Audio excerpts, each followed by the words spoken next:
Hello, Keto family, welcome back. Today we're going to be making roasted garlic Parmesan Brussels sprouts.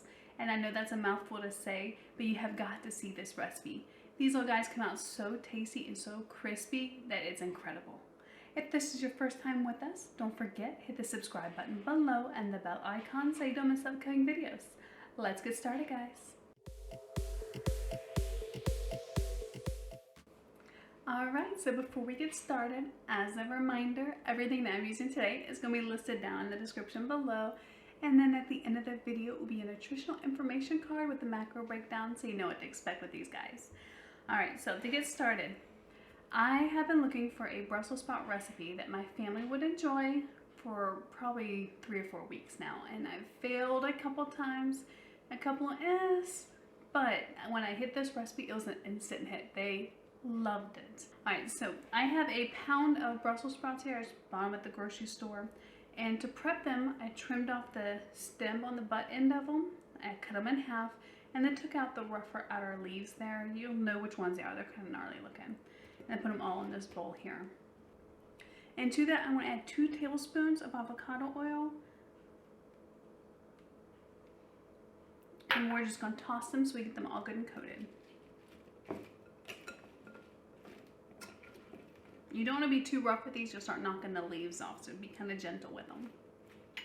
Alright, next I'm going to add 2 cloves of minced garlic here. I almost said crushed for a second. Give that a good stir. Alright, the next step is I've got a half a cup of crushed pork rinds here. Basically I went to Sam's Club and I got the huge container of them for like 5 something, and then I put these in my food processor. I used to beat them with my meat mallet, but the food processor is so much faster and it makes a much finer breadcrumb mixture. It's just like panko breadcrumbs. You'll love it. And then to that half a cup of breadcrumbs, I'm going to go ahead and add a half a cup of grated Parmesan cheese. Technically this started off as shredded Parmesan cheese, but I put it through my food processor to make it nice and fine. For this coating you don't want it too lumpy. Alright, we get that good mix together. Alright, so I have a cookie sheet that I lined with aluminum foil, and aluminum foil is so that, one, okay, in case it sticks to the cookie sheet, but mainly for easy cleanup. That is a blessing in disguise right there. If you don't already do that, anytime I cook on cookie sheet, I'll put aluminum foil down. Alright, so we got these oil covered Brussels sprout halves, and what I'm going to do is I'm going to roll the rounded edge into the breading mixture.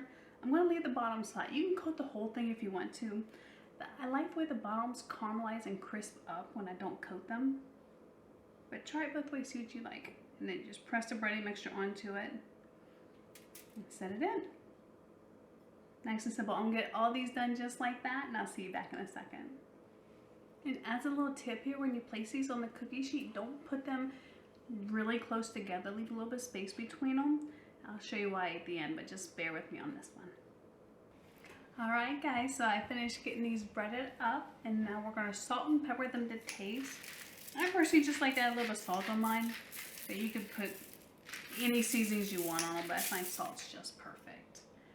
Alright, now I have some shredded Parmesan cheese. You want to use shredded here, not grated.